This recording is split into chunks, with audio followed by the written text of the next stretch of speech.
आणि खंडोबाराय देवस्थान म्हणजे हे जागृत देवस्थान आहे, हे तुमचं माझं कुलदैवत आहे.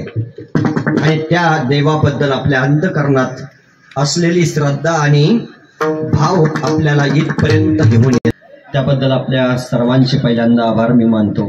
त्यामध्ये महिला माता भगिनी असतील, पुरुष मंडळी असतील, बालगोपाळ असतील, सर्वच कार्यक्रमासाठी उपस्थित असणारे आवर्जून आमचे हार्मोनियम वादक मामा ते उपस्थित आहे. त्याचबरोबर ज्यांचा आपण सुंदर असा मृदंग ऐकला ते असणारे आपल्या संगमनेर तालुक्याचं भूषण, आश्वी गावचं व्यक्तिमत्व, आपल्या परिसरातलं व्यक्तिमत्व असणारे आमचे आदरणीय हर्षद महाराज ताजने, त्यांनाही धन्यवाद. त्याचबरोबर विना घेतला ते आमचे वडील पिताश्री, त्यांनाही धन्यवाद. तुळशीवाल्या माता, त्यांनाही धन्यवाद. पुन्हा आवर्जून कार्यक्रमासाठी ज्यांना निमंत्रित केलं ते असणारे आपल्याच परिसरातलं भूषण गायनाचार्य सोमनाथ महाराज पसविंड, ते उपस्थित आहेत, त्यांनाही धन्यवाद. त्याचबरोबर आमचे टाळकरी मामा, तेही धन्यवाद, ते उपस्थित आहेत. त्याचबरोबर आदरणीय हरिभक्तीपरायण ज्येष्ठ कीर्तनकार आमचे बाळू महाराज उंबरकर, ते या कार्यक्रमासाठी उपस्थित आहे, त्यांनाही धन्यवाद. त्याचबरोबर आपल्या गावातील सर्व वारकरी, बालगोपाळ, टाळकरी, आपल्या सर्वांचं मी धन्यवाद. त्यामध्ये माता भगिनी असतील, त्यांनाही धन्यवाद. आपल्या सर्व टाळकरी मंडळीचं मी खऱ्या अर्थाने चरणावर नतमस्तक होतो.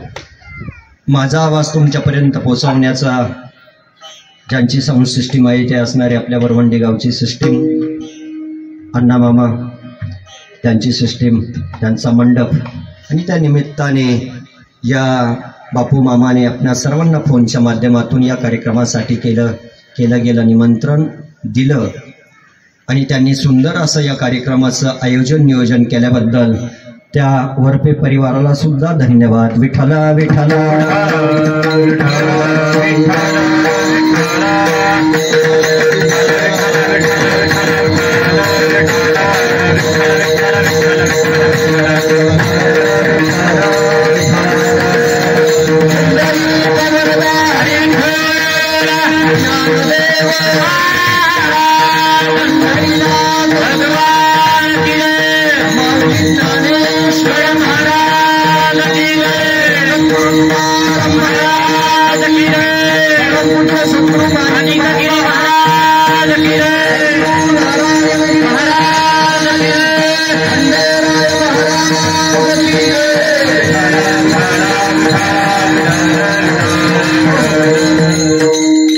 म्हणून कार्यक्रमाचा हा परिहार देण्याचं वक्त्याचं कर्तव्य म्हणून मी आपणा सर्वांना या कार्यक्रमाचा परिचय करून दिला. आपल्या सर्वांना जरी माहीत असलं तरी पण वक्त्याचं कर्तव्य म्हणून कार्यक्रमासाठी उपस्थित असणारे सर्व श्रोते, माईबाप आणि या बापू मामाने केलेले हे कार्यक्रमाचं सुंदर नियोजन, त्या वरपे परिवाराला सुद्धा खऱ्या अर्थाने धन्यवाद.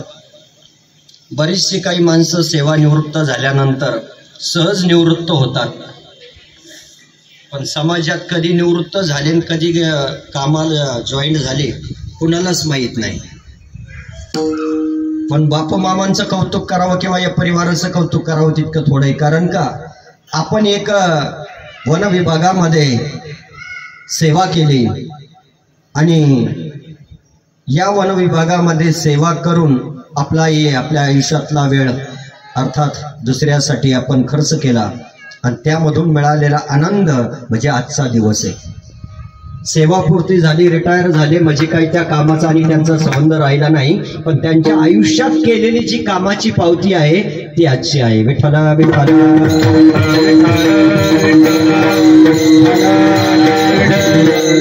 बरेच जण आपण सर्व्हिसवाले बघतो, रिटायर जर झाले तर कधी कोणाला पेढा सुद्धा तोंडात कोणाच्या जात नाही. एक सर्व्हिसवाला आणि दुसरा नाही गावात. तुम्ही आतापर्यंत गावात गेले दाढी करायला, कटिंग करायला, नाव्याने चहा पाजला असं कधी घडलं का? कधीच घडणार नाही, पाजणार पण नाही. आणि तुम्ही नोकरीवाल्याच्या घरी जा, तुम्हाला तिथं कधीच मोठ्यापणा मिळणार नाही. ते तिथं फक्त त्यांची एकच बाजू एवढी मोठी असते, तो म्हणजे पैसा. आणि पैशाच्या पुढं त्यांच्याकडं माणुसकी, धर्म, पाहुणे रावळे हा विषय त्यांच्या पुढं गौण असतो. पण सर्वसामान्य आपण शेतकऱ्याचं घर जर बघितलं तर 4 पाहुणे जरी आले तर त्या घरामध्ये त्याला आदर आहे. काही जर ढिमूक जर निघला तर टोकर भर लगेच शागा आहे. म्हणजे इतकं उदार मन त्या शेतकऱ्याचं आणि नोकरीवाल्यांचं आहे. पण या नोकरीवाल्यांमध्ये सुद्धा आज बापू मामांचं व्यक्तिमत्व आज वेगळं आहे. कारण रिटायरमेंटच्या त्या निमित्ताने सर्व पाहुण्यांना त्या निमित्ताने अन्नदान आहे, त्या सेवेच्या माध्यमातून मिळालेले अर्थात मानधन असेल त्या माध्यमातून अन्नदान आहे. आणि कार्यक्रम ठेवण्याचा उद्देश देवस्थानाच्या समोर आहे. खंडोबारायाची कृपा झाली, त्यांना इथून पुढे अजून उदंड आयुष्य मिळो आणि त्यांच्याकडून असंच अन्नदान घडत जावं. विठ्ठला विठ्ठला.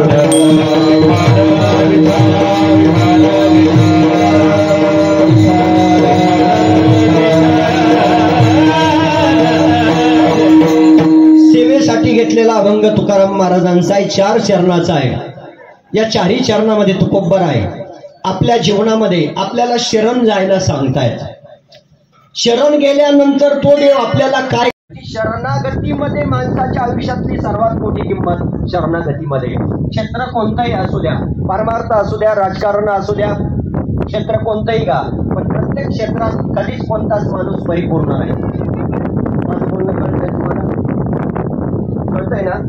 या जगात तुम्ही कोणताही, माझ्या सगट महाराजांसगट कोणताही व्यक्ती घ्या, मनुष्य घ्या, या जगात परिपूर्ण मनुष्य नाही. कोणत्या तरी गोष्टीने आपल्या जीवनात अपूर्णता आहे. म्हणून आपल्याला शरण जायचंय. शरण का जायचंय? एखाद्या माणसाची भांडणं जर झाले तर माणसं म्हणतात माझी बाजू बरोबर आहे, म्हणून मी का त्याच्या पुढे हात जोडू, का त्याच्या पुढे मी अर्थात डोकं टेकू, टेकावणार नाही, हात जोडणार नाही, कारण माझी बाजू खरी आहे. बाजू जरी खरी असली तर नम्रतेत जो मोठेपणा असतो तो अहंकारात मोठेपणा कधीच नसतो. अहंकार हा माणसाचा शेवटी नाश करत असतो. म्हणून अहंकाराचं जीवन ते जास्त आयुष्य जगू देत नाही, पण नम्रतेचं जीवन पूर्ण आयुष्य जगू देतं. विठ्ठला विठ्ठला.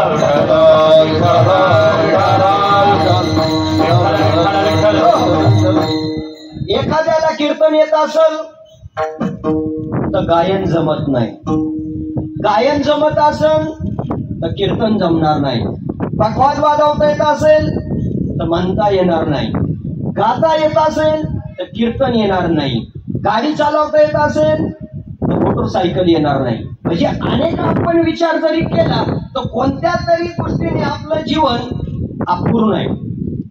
आपलं जीवन अपूर्ण आहे, कोणत्या तरी गोष्टीने अपूर्ण आहे. पण एखाद्या गोष्टीचं आपल्याला ज्ञान प्राप्त झालं, त्याच गोष्टीचे अर्थात आपण अहंकार घेऊन आपण सगळं असतो आणि खऱ्या अर्थाने आपल्याला असं वाटतं ही गोष्ट मला प्राप्त झालं, ते मात्र चुकीचं आहे. एखादी गोष्ट आपल्याला अर्थात एखाद्या गोष्टीबद्दल जर ज्ञान प्राप्त झालं असेल तर सगळ्या जीवनातला सार आपल्याला कळला किंवा विश्वातलं सगळं ज्ञान आपल्याला मिळलं असा त्याचा अर्थ नाही. म्हणून मनुष्य जीवन कोणत्या तरी बाजूने अपूर्ण आहे. म्हणून तुकोबराय शरण जायला सांगतात. का? माऊली ज्ञानोबराय म्हणतात, जो मज होय अनन्य शरण त्याचे निवारी मी जन्म मरण, यालाही शरणागता शरण्य मेची को. जो अनन्य भावाने भगवंताला शरण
अभंगाच्या पहिल्या शब्दात अभंगाचे असे काही अक्षर आहे की ती अक्षर दोन्ही अक्षराच्या मध्ये ठेवली की ते वाक्य पूर्ण होत नाही। लक्षात येते का बघा, काही काही अक्षर आहे जी अक्षर त्या वाक्यांमध्ये घातली की ते वाक्य पूर्ण होत नाही, वाक्य पुढे जात असतं। तुम्ही बघा, त्याचं माझं काही नव्हतं, त्याने सहज माझी खोड केली म्हणून मी त्याच्यावर कंप्लीट केली। म्हणून शब्द का आला म्हणून तोपर्यंत आपण सर्वांनी भजन करायचं आहे। विठोबा रखुमाई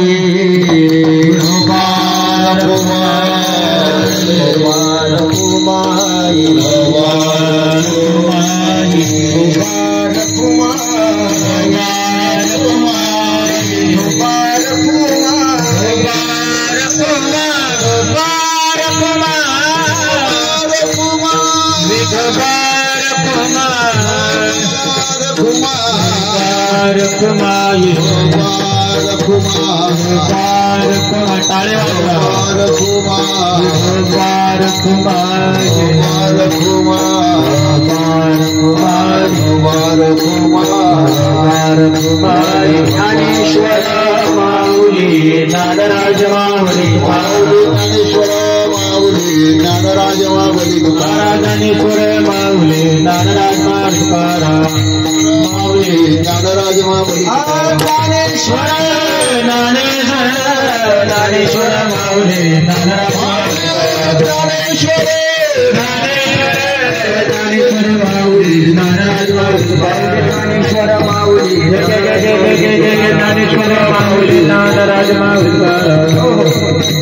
म्हणून शरण जावे सर्व भावे देवाचे, त्वहा उतरील पार भव दुस्तर नदीचा। दोन चरण आपण सोडवण्याचा प्रयत्न केला, आपली वेळ संपली। असो, वन विभागाचे सर्व अधिकारी, त्यामध्ये असणारे आमचे माननीय श्री केदार साहेब वन परिक्षेत्र अधिकारी संगमनेर भाग 2, त्याचबरोबर माननीय श्री अल्लाट साहेब वनपाल वन परिमंडळ वरवंडी, त्याचबरोबर माननीय श्री गवळे साहेब वनरक्षक वरवंडी, त्याचबरोबर माननीय श्री सांगळे साहेब वनरक्षक खांबे, त्याचबरोबर माननीय सौ पवार मॅडम वनरक्षक कवठे मलकापूर, असा ह्या सर्वही या कार्यक्रमासाठी मान्यवर उपस्थित झाले, अधिकारी उपस्थित झाले, त्यांनाही मी या वरपे परिवाराच्या वतीने मी त्यांचाही आभार मानतो, कौतुक करतो.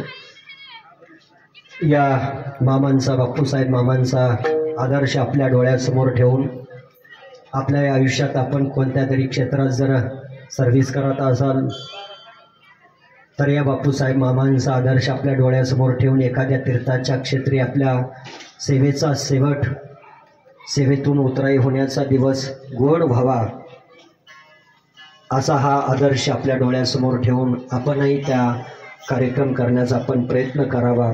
कारण जिथे परिवार चांगला असतो, जिथे संस्कृती असते, संस्कार असतात, तिथेच हे धार्मिक कार्यक्रम घडत असतात. कुळी कन्या पुत्र होती जे सात्विक, तयाचा हरिक वाटे देवा. जिथं परमेश्वराची भक्ती, साधू संतांचा आशीर्वाद ज्या घराने लाभला,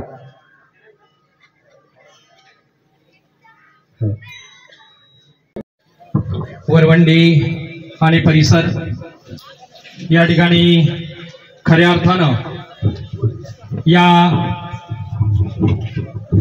जंगलांची त्याचबरोबर पर्यावरणाची सेवा करणारे आमचे मित्र आदरणीय बापूसाहेब वरपे पाटील यांच्या सेवापूर्तीचा कार्यक्रम आहे. आणि या कार्यक्रमानिमित्तानं आपण सर्वजण या ठिकाणी उपस्थित आहात. आपणा सर्वांचं मी या वरपे परिवाराच्या वतीनं मनापासून मनापर्यंत खूप खूप स्वागत करतो. त्याचबरोबर त्यांचे जे काही अधिकारी पदाधिकारी या ठिकाणी उपस्थित आहेत त्यांचं देखील स्वागत करतोय. या सेवापूर्ती कार्यक्रमाच्या निमित्तानं आदरणीय हरिभक्तपरायण जगन्नाथ महाराज उंबरकर यांनी आपली कीर्तनरूपी सेवा दिली, त्यांचं देखील मी या वरपे परिवाराच्या वतीनं मनापासून खूप खूप स्वागत करतो. खऱ्या अर्थानं सेवापूर्तीचा कार्यक्रम म्हणजे या ठिकाणी आलेले आमचे मित्र पुंडा साहेब, गवळे साहेब, सांगळे साहेब व सर्व आमचा स्टाफ, त्याचबरोबर आपले सर्व गावातील ग्रामस्थ. बापूसाहेबाबद्दल सांगायचं म्हटलं तर अतिशय शिस्तप्रिय व्यक्तिमत्व. तुम्ही कधीही फोन करा, बापूसाहेब अलर्ट. रात्री असो दिवसा असो, कधी काम सांगितलं, कधी कामाचा कंटाळा गेला नाही. आणि त्यांची सर्व सर्व्हिस ही वरवंडी गावाच्या परिसरातच जाईल. कामाचाही अतिशय अनुभव. त्यांच्याकडं जे वनरक्षक त्यांना अधिकारी म्हणून आले ते नवीन जर असेल तर बापूसाहेबांनी त्यांना मार्गदर्शन केलं. त्यांच्या मार्गदर्शनाखाली खात्याचं काम झालं. त्याचबरोबर बापूसाहेबांचं महत्त्वाचा जो दुवा होता की वन विभाग आणि आपलं गाव यातील महत्त्वाचा दुवा बापूसाहेब असायचे. त्यांनी आमच्यापर्यंत गावाची तक्रार दिली आणि आमची तक्रार गावापर्यंत गेली. म्हणजे आतापर्यंत बापूसाहेबांनी जो समतोल ठेवला होता तो अतिशय म्हणजे बोलण्यासारखा नाही. खूपच चांगल्या प्रकारचा प्रतिसाद आम्हाला बापूसाहेबांकडून मिळाला. बापूसाहेबांनी माझ्या माहितीप्रमाणे 37-38 वर्ष सर्व्हिस ही निष्कलंक, कुठलीही तक्रार नसलेली अशी सेवा त्यांनी या ठिकाणी पूर्ण केलेली आहे. त्याचाही आम्हाला गर्व आहे. त्याचबरोबर आपण ज्या भागात बसलो, ज्या ठिकाणी बसलो आहोत, या परिसरात काम घ्यावं असं सरांनी विनंती केली होती. आत्ताच आम्ही बसलो साहेबांना, आम्ही त्यावेळेस तीच चर्चा चालली होती की आपण कुठंतरी एखादा प्रस्ताव तयार करूया आणि थोडंसं काहीतरी त्याला मार्गी आपण लावूया. त्याबद्दल आम्ही आत्ताच चर्चा, साहेब पण बोलतील, ती चर्चा ऑलरेडी केलेली आहे. आपण प्रस्ताव बनवला होता. आपला प्रस्ताव त्यावेळेस मंजूर झाला नाही. दुर्दैवानं मला वाटतं 1-1.5 वर्षापूर्वीची गोष्ट आहे ती.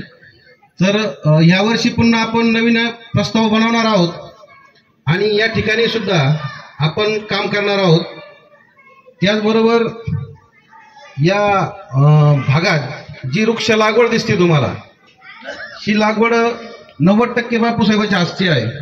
जे डोंगराला जे झाडं दिसतात किंवा आपण जे आता इथं शुद्ध ऑक्सिजन घेतो, तर याचं सगळं श्रेय हे बापूसाहेबाला आहे किंवा त्या टीमला आहे. त्या काळातले जे आमचे कर्मचारी होते या टीमचं नक्की आहे. आपण अतिशय प्रवण क्षेत्रामध्ये आहोत, तर या निमित्तानं सध्या आता वृक्ष लागवडीचा सीझन चालू आहे. तर मी गावाला विनंती करेल की आपल्या परिसरामध्ये जास्तीत जास्त वृक्षारोपण आपण करावं आणि हा भाग आणखीन आपण सुजलाम सुफलाम करणार आहोत. त्याचबरोबर बापूसाहेबांचं जी फॅमिली आहे ती बापूसाहेबांनी अतिशय सुंदर पद्धतीनं डेव्हलप केलेली आहे. मुलगा उच्च शिक्षित आहे, इंजिनियर आहे मला वाटतं मुंबईला. त्यांची सुनबाई मला वाटतं हवालदार आहे का PSI आहे काहीतरी. त्याचबरोबर घरी एक मुलगा आहे, तो व्यवस्थित शेती करतोय. म्हणजे अतिशय चांगली अशी, म्हणजे वनसेवक म्हणजे फार मोठं पद नाही, परंतु अतिशय कमी छोटंसं पदावर एवढं मोठं मुलांकडे लक्ष देऊन कुटुंब सुशिक्षित करणं हाही काही सोपा विषय नसतो. त्याचबरोबर त्यांना जे आतापर्यंत साथ दिली त्यांच्या पत्नी, त्यांचाही मी या ठिकाणी विशेष आभार मानतो. त्यांचाही सत्कार आम्ही 31 मार्चला आमच्या शासकीय कार्यक्रम आम्ही निंबाळ या ठिकाणी घेतला होता. त्या ठिकाणी सहपत्नीक आम्ही त्यांचा यथोचित सत्कार केलेला आहे. त्यांनाही मी या ठिकाणी पत्नीला शुभेच्छा देतो की त्यांनी खूपच चांगल्या पद्धतीनं त्यांना साथ दिली. त्याचबरोबर त्यांना बापूसाहेबांना मी पुढील जीवनासाठी आमच्या वन विभागाच्या वतीनं शुभेच्छा देतो. त्यांचं पुढील आयुष्य हे अतिशय आरोग्यमय जावं आणि त्यांनी पुढील काळामध्ये आपल्या कुटुंबाला, समाजाला आणि देश सेवा, त्यानंतर आपले जे वृक्षारोपण कार्यक्रम आहे हे अखंडित आपण चालू ठेवावे. आणि यानंतर आम्हाला जरी मदत लागली तरी त्यांची जबाबदारी संपलेली नाही. त्यांनी आम्हाला मदत करणं भागच आहे, त्यांनी ती मदत करावा असं मी त्यांना विनंती करतो. आणि गावानं आम्हाला या ठिकाणी बोलवलं, आमचा मान ठेवला, सन्मान केला, त्याबद्दल सर्वांच्या या ठिकाणी मी आभार मानतो. धन्यवाद. आजच्या या सेवापूर्ती कार्यक्रमाला एक छान स्तुत्य उपक्रम सुश्राव्य कीर्तन श्री उंबरकर महाराजांचं आयोजित केलेलं होतं. सर्वांनी आपण त्याचा लाभ घेतलेला आहे. तसंच सर्व व्यासपीठांनी वेळ काढून इथं या कार्यक्रमाला हजर राहिलेले आहेत आणि मला हे इथं येण्याची संधी आमचे वनसेवक श्री बापूसाहेब वरपे यांनी दिली. याबद्दल मी त्यांचे प्रथमतः धन्यवाद व्यक्त करतो. आणि मुळात या सेवापूर्ती कार्यक्रमात त्या व्यक्तीबद्दल आपण बोलणं हे आवश्यक असतं, पण त्यांचं जे काम आहे त्या बाबतीत बोलण्यापेक्षा मी इथं या ठिकाणी इतक्या उंच ठिकाणी देवाच्या ठिकाणी लोक येत आहेत त्या कार्यक्रमाला, यातूनच त्यांच्या कार्यक्रमाची पावती मला स्वतःलाही दिसते. स्वतः वैयक्तिक काय पद्धतीने त्यांनी रिलेशन ह्या पूर्ण गावामध्ये जपलेले आहेत हेही मला दिसतं. आणि माझ्या खात्याअंतर्गत त्यांनी काय काम केलंय हे पाहायचं असेल तर टेकडी एक गोल फिरून बघितली तरी तुम्हाला लक्षात येऊन जाईल की त्यांनी कशा पद्धतीने हा परिसर डेव्हलप केलेला आहे. हे पूर्णपणे त्यांच्या आयुष्यामध्ये त्यांनी जे जगाला म्हणा निसर्ग वाढवण्याचं काम केलेलं आहे ते आपल्याला एका दृष्टिक्षेपात दिसून जातं. तसं हे काम खूप मोठं आहे. इतक्या पुरतं फक्त या टेकडी भोवती फिरून ते दिसणार नाही. पण मला म्हणायचं असं आहे की आज इथे उपस्थित असलेल्या किती लोकांनी किती झाडं आयुष्यात लावली असतील, तर त्याच्या कितीतरी पट त्यांनी आयुष्यभर हे झाडं लावून जपण्याचं काम केलेलं आहे.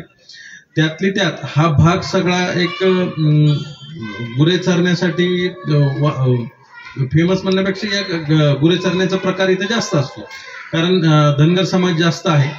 त्या परिस्थितीत सुद्धा पूर्ण झाडांची निगा राखणं, 10-10 वर्ष प्लांटेशन राखणं ही सोपी गोष्ट नाही.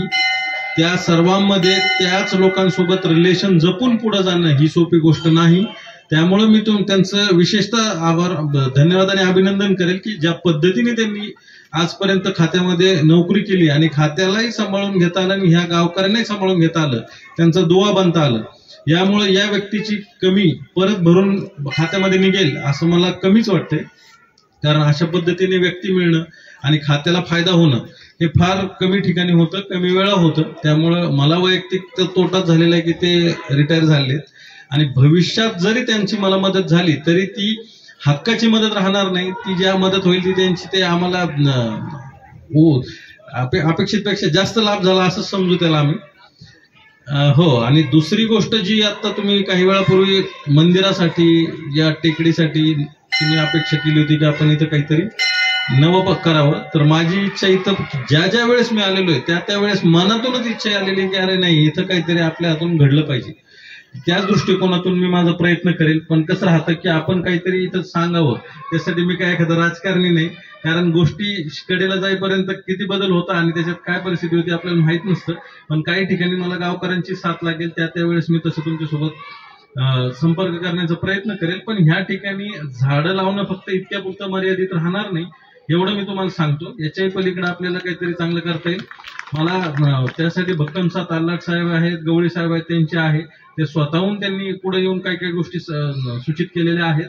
काही गोष्टींसाठी तुमचीही काही सूचना असतील तर त्याही घेतल्या जातील, जेणेकरून इथे येणाऱ्या भाविकांना काही सोयी सुविधांचा लाभ होईल. फक्त काही गोष्टी अडचणीच्या असतात, वन विभाग म्हणून काही गोष्टी आपल्याला करता येतात, काही करता येत नाही. त्या सगळ्यांच्या विचार करून आपल्याला पुढे जाणे. त्यामुळे मला सरळ सरळ आपल्याला हे सांगता येत नाही आपण हे करू किंवा ते करू, कारण कधी कधी ते नियमात विषय अडकून जातात.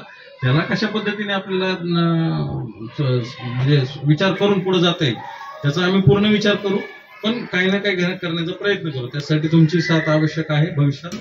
आणि या पलीकडं बापूसाहेब वर्पेबद्दल बोलायचं झालं तर त्यांनी वैयक्तिक आयुष्यामध्ये स्वतःच्या मुलांना इतक्या चांगल्या पद्धतीचे संस्कार देऊन इतकं मोठं केलंय की मुळात अशा पद्धतीची रिटायरमेंट लाईफ माझ्यासारख्या कुठल्याही माणसाला भविष्यात लाभावं असंच कोणी विचार करेल. कारण जर मुलं रांगी लागलेली असतील तर बापूसाहेब वरपे आजचे सेवापूर्ती कार्यक्रमाचे मानकरी यांचा सन्मान होतोय. मी त्या सन्मानाचा त्यांनी स्वीकार करावा अशी विनंती करतोय. आपण सपत्नीक उभं राहिलं तर आणखीन बरं वाटेल. त्यामुळं तुमचाही अर्धांगी म्हणून मोठा सिंहाचा वाटा त्यामध्ये आहे.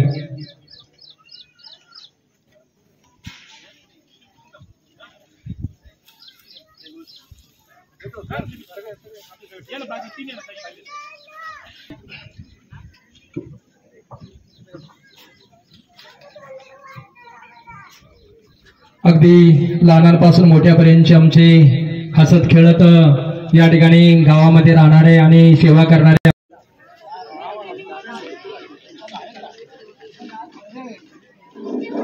वाढप्याची संख्या वाढवा. पुढे बाजूला कोणी उभे असतील ते वाढण्यासाठी घ्यायचे. वाढपे कमी आहे.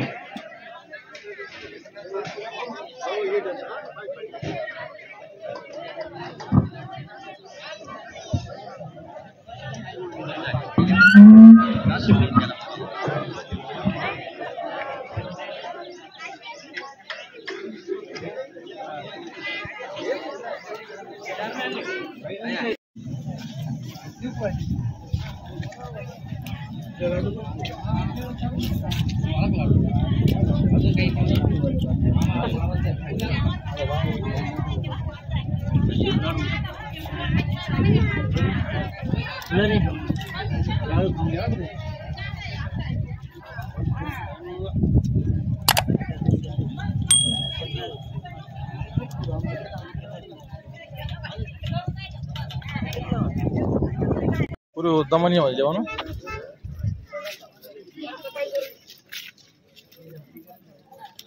দামানি খাবা